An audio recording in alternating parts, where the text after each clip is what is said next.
ziyarete gelenler inşallah ki Ağa İmam Rıza Aleyhisselam necə ki müjde vermişti. Kim birinci dəfə ziyaretime gelecekse 3 hacətin Allah'ın ərşinə aparacağım. Həmin o məqamdır ki birinci dəfə günbəzi göreceksiniz. İmam Rıza Aleyhisselam'ı göreceksiniz yakından. İnşallah 3 duamızı eləyərsiniz inşallah. Salavat sizlerle. Allahümme selam.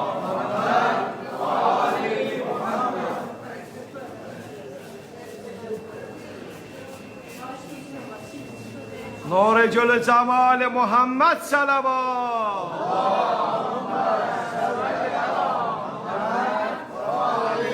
Esselamu aleyke ya Ali ibn Musa Rıza ruhuna feda ve rahmetullahi ve berekatuhu. Salam olsun sana ağa. Allah bütün həsrətində olanlara ağamızın ziyaretine gelmeyi nasip eləsin.